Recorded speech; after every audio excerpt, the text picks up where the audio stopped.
Aucun pays, sauf la Turquie, ne doit avoir de soldats ou de bases en Syrie, pas même la Russie. Avec cette déclaration, le président turc Recep Tayyip Erdogan a une fois de plus fait sensation. Ce n'est pas la première fois qu'il polarise les opinions avec ses provocations et ses messages clairs adressés à Moscou, Washington et Bruxelles. Qu'est-ce qui se cache derrière cette déclaration?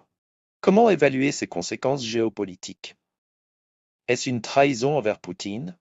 Bonjour chers amis, bienvenue sur la chaîne Monde Multipolaire. Dans cette vidéo, nous allons examiner les événements les plus significatifs des 48 dernières heures et même des dernières semaines. Nous avons beaucoup de mises à jour intéressantes à couvrir, alors plongeons directement dans le vif du sujet. Pour nous soutenir, abonnez-vous, commentez et likez la vidéo.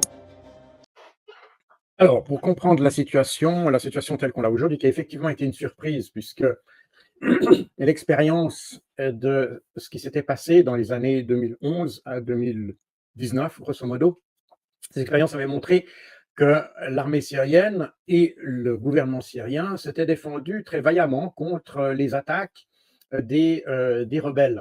Enfin, des rebelles. Ce n'étaient pas des rebelles, de nouveau, c'était des forces amenées de l'étranger pour lutter contre le gouvernement syrien.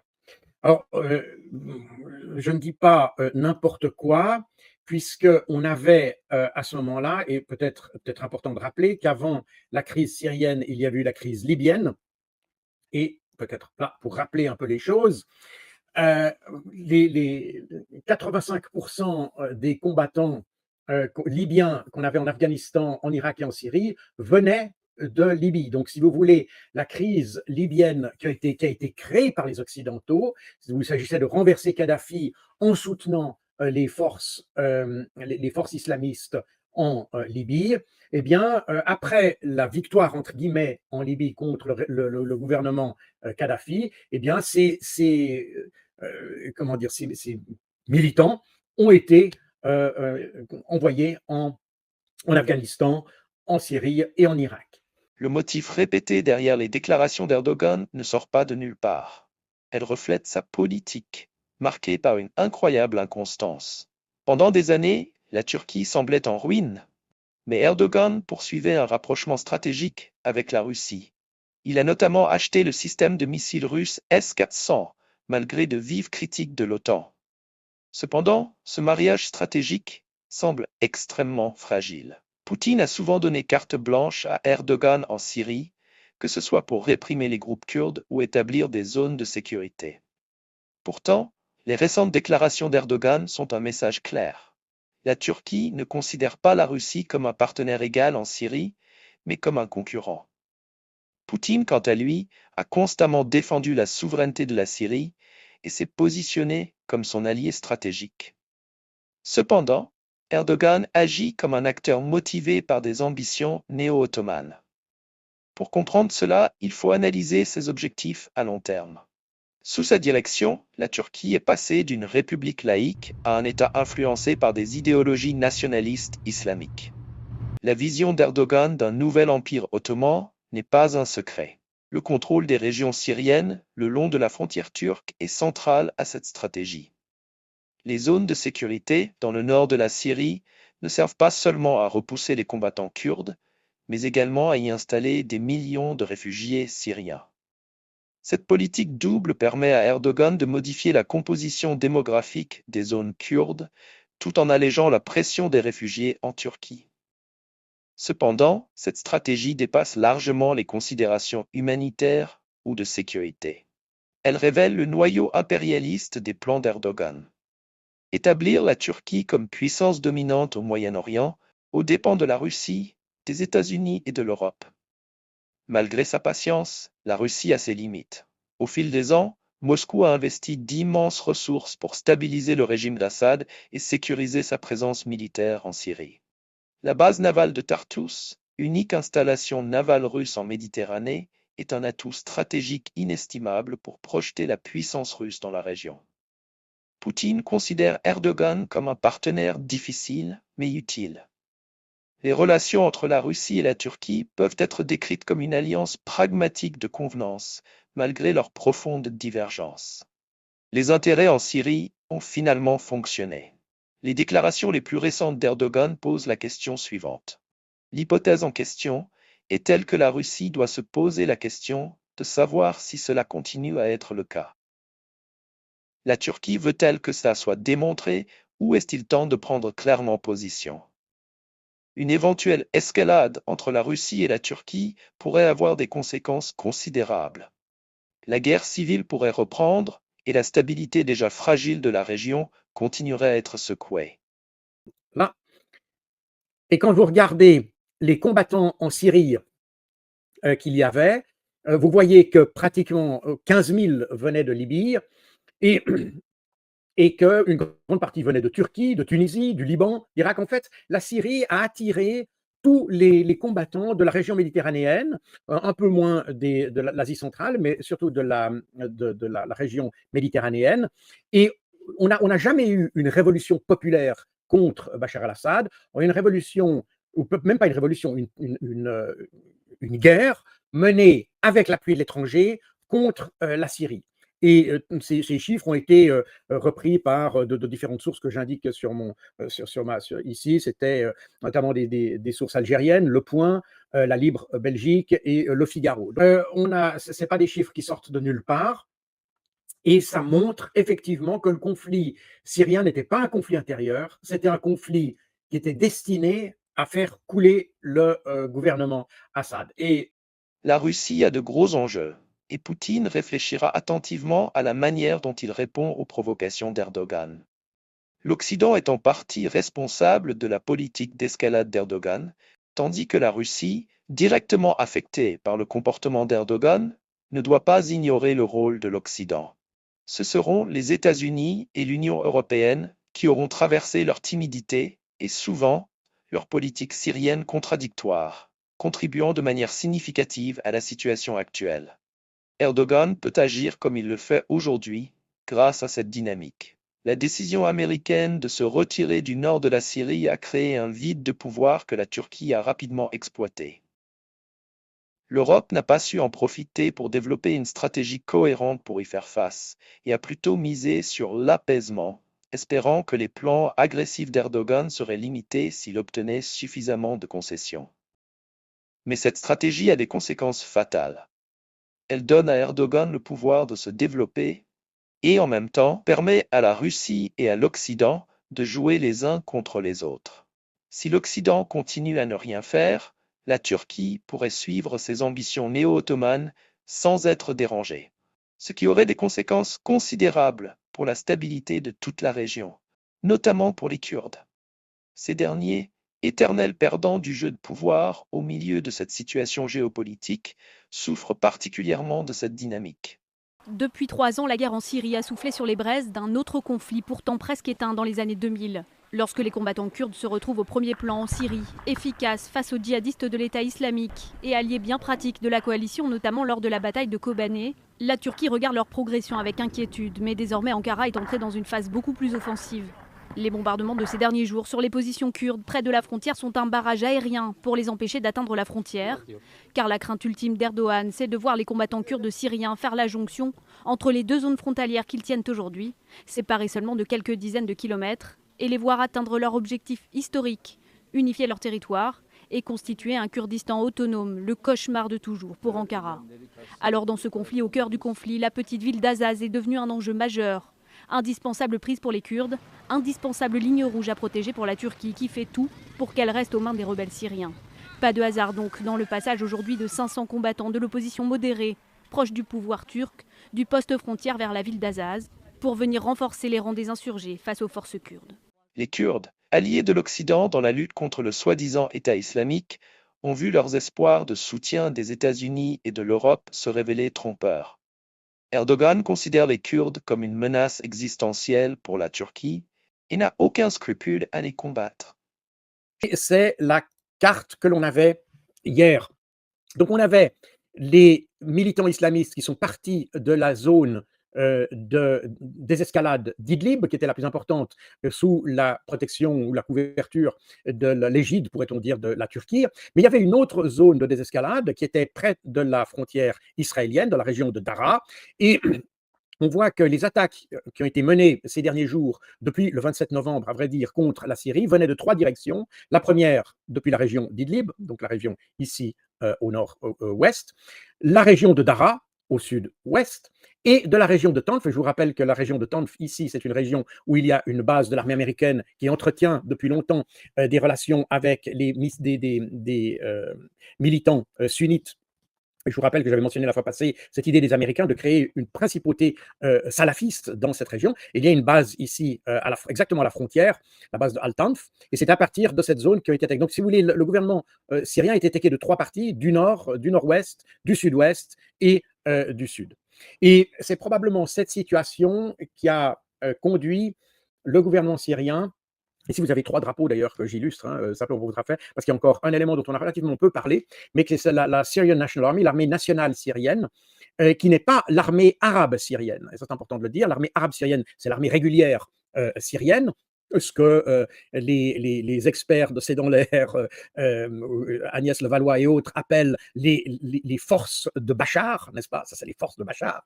Les autres sont l'armée nationale syrienne. L'armée nationale syrienne est une armée qui est dérivée de l'armée syrienne libre, qui était, et peut-être ici pour illustrer mon propos, voilà, l'armée syrienne libre qui existait dans les années 2011-2012, qui est une armée qui a été créée en Turquie en 2011 sur la base des frères musulmans qui avaient été expulsés de Syrie dans les années 80 et qui sont restés en Turquie, et ils ont créé cette armée syrienne libre qui a évolué ces années dans l'armée nationale syrienne. Et vous voyez ce militant, d'ailleurs, c'est assez amusant, ce militant c'est une photo qui a été prise récemment en Syrie, où on voit qu'il a à la fois le drapeau de l'armée syrienne libre, ce drapeau avec les 3 étoiles, le drapeau de l'État islamique, le drapeau turc et le drapeau de l'armée nationale syrienne. Donc on voit qu'on est dans une espèce de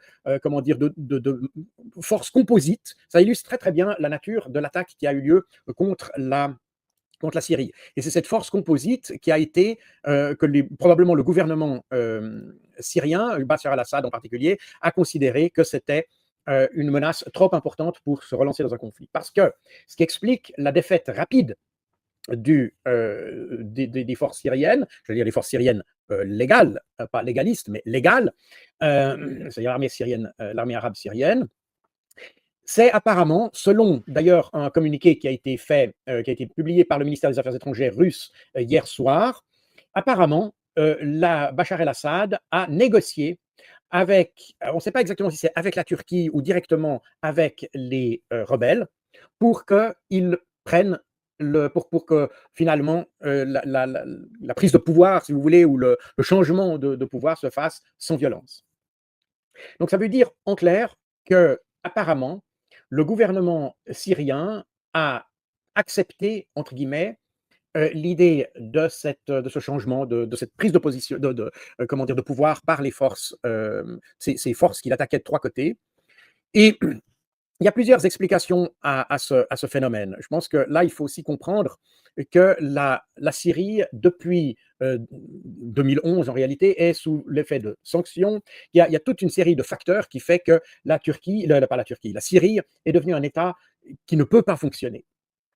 Alors, il y avait naturellement les sanctions économiques contre la Syrie, qui faisaient, et aussi d'ailleurs le fait que toute la partie est du pays est sous le contrôle américain. Donc la partie jaune ici sont les Kurdes, qui occupent d'ailleurs un territoire qu'ils n'ont jamais occupé historiquement, hein. Historiquement, les Kurdes sont un peuple qui s'est trouvé à la frontière de la Turquie, un peu ici dans cette pointe à l'extrême est de la Syrie, mais ils n'ont jamais été dans cette partie-là.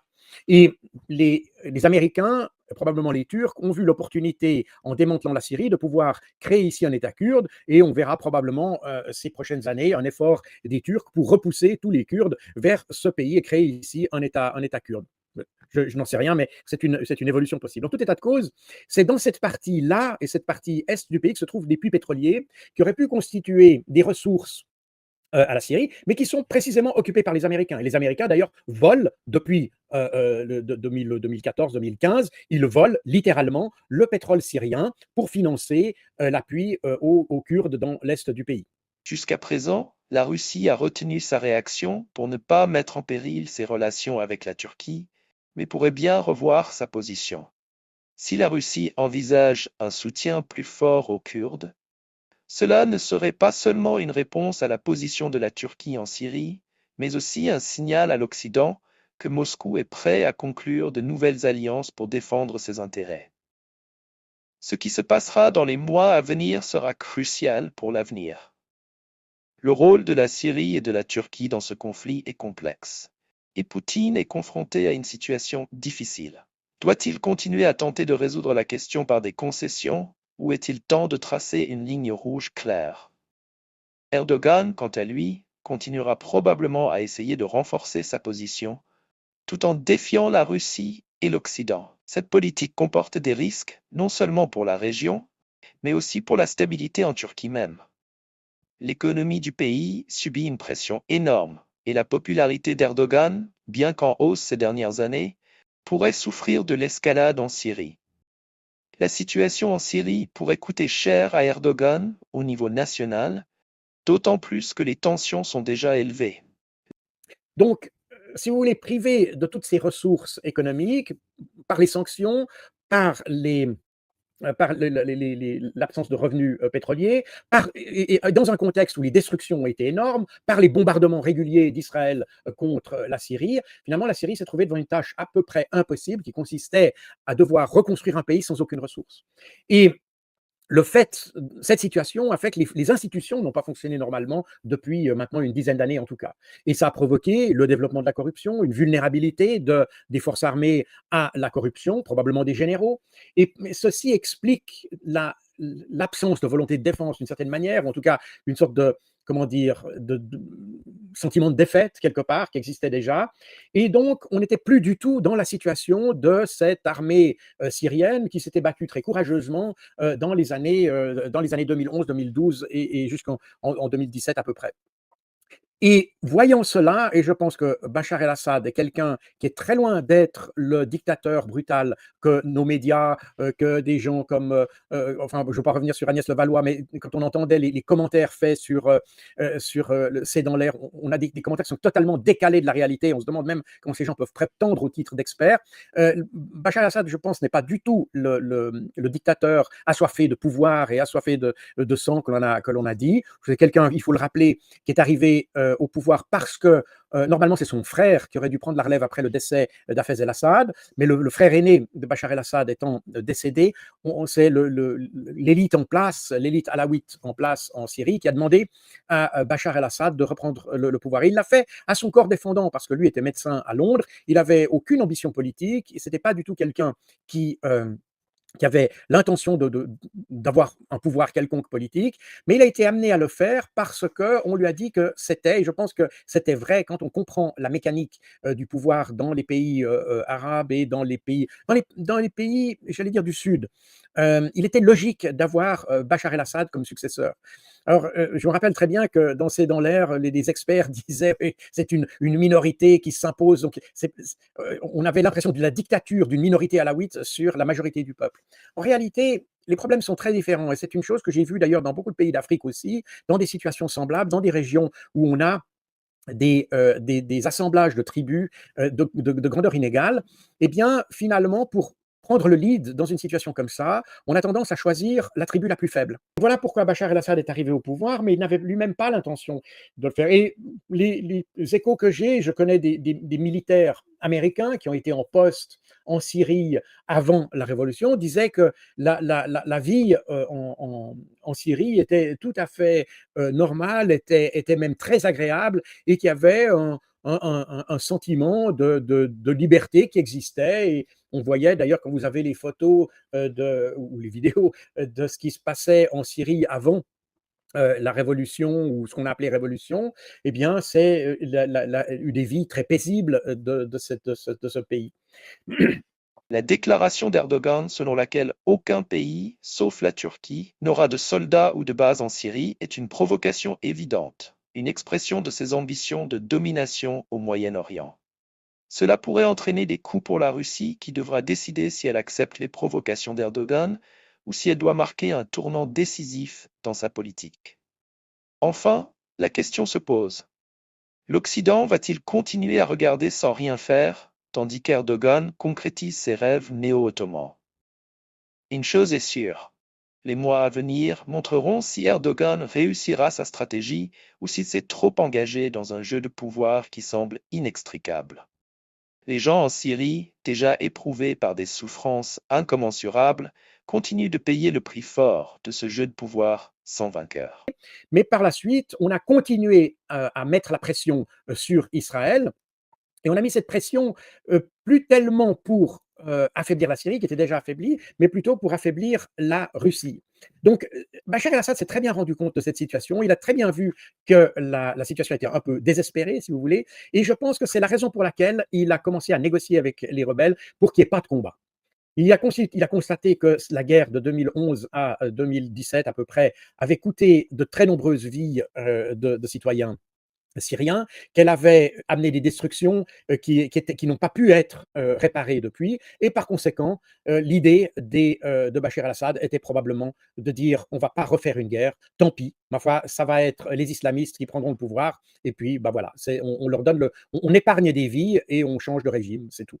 Et c'est probablement ce calcul qui a été fait par Bachar el-Assad. Et on a très bien vu d'ailleurs que depuis l'intervention du 27 novembre, on n'a pas eu d'allocution, par exemple, de Bachar el-Assad. Il ne s'est pas adressé au peuple syrien, il n'y a pas vraiment eu de communication, il n'a pas recherché à mobiliser la population, il n'a pas cherché à mobiliser son armée. Donc on voit qu'il y avait vraiment l'idée de dire, OK, ça ne sert à rien de se battre et de détruire davantage le pays, et probablement il faut laisser les choses comme ça. Il n'a pas été lâché par les Russes. Non, il ne faut pas voir les choses comme ça. Il ne faut pas du tout voir les choses comme ça. Et Bachar el-Assad n'a pas voulu avoir une nouvelle guerre syrienne qui aurait fait d'énormes victimes. Et les Russes ont dit, si vous-même, vous ne voulez pas défendre cette terre, ce n'est pas nous qui allons la défendre à votre place. C'est à vous d'abord de faire l'effort de défendre. Il faut se rappeler que la Russie est un pays qui s'est toujours battu jusqu'au bout pour son indépendance, sa liberté, même au prix de millions de vies humaines. Je l'ai rappelé la fois passée d'ailleurs, on se rappelle que l'Ukraine est devenue partie prenante de cette intervention, non pas contre la Syrie, mais plutôt contre les intérêts russes en Syrie. Et on a eu plusieurs actions des forces spéciales ukrainiennes en Syrie contre les forces russes.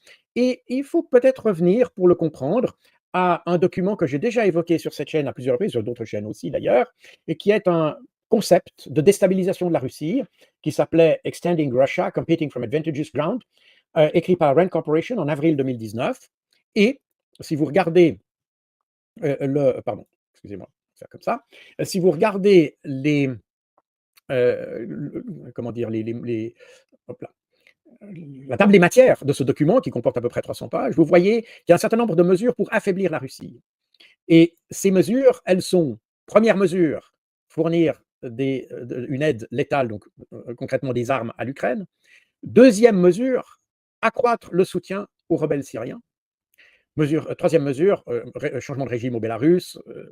Mesure 4, exploiter les tensions dans le Sud-Caucase. Tout ça, c'est ce qu'on a vu ces dernières années, hein, les tentatives de coup d'État au Bélarus, les tensions entre les différentes républiques du Sud-Caucase, y compris la déstabilisation de certains pays, l'influence en Asie centrale, on a eu concernant le Sud-Caucase, on a eu les récents problèmes, et d'ailleurs qui sont d'ailleurs toujours en cours en Géorgie, et puis le problème de la Moldavie. Donc en clair, dans ces 6 mesures, vous avez à peu près tout ce qui couvre, même je dirais presque l'actualité d'aujourd'hui, à part en plus de la Syrie. Donc on voit bien qu'on est dans un plan qui a été mûrement réfléchi par les Américains et qui visait prioritairement à déstabiliser la Russie. Alors, ce plan a été élaboré en 2019, après que la Russie se soit impliquée physiquement en Syrie.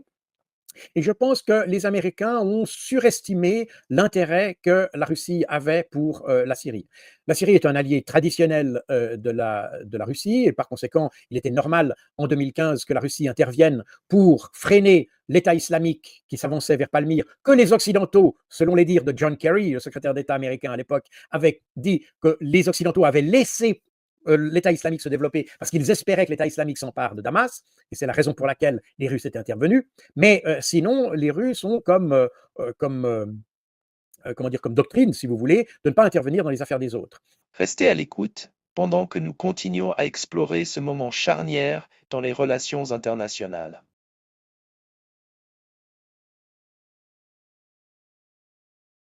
ce que peuvent dire nos médias, que le temps joue contre la Russie, etc. Non, c'est clairement, plus le temps passe, plus l'Ukraine s'affaiblit, plus tout ce qu'on raconte, d'ailleurs, on a parlé des Nord-Coréens, n'est-ce pas, qui étaient à la région Koursk, et tout récemment, dans un reportage de la BBC, dans la région Koursk, il y a un soldat russe, Pavlo, si ma mémoire est bonne, qui dit, oui, c'est très difficile de détecter les Nord-Coréens dans les forêts de Koursk, mais c'est encore plus difficile à les trouver quand il n'y en a pas.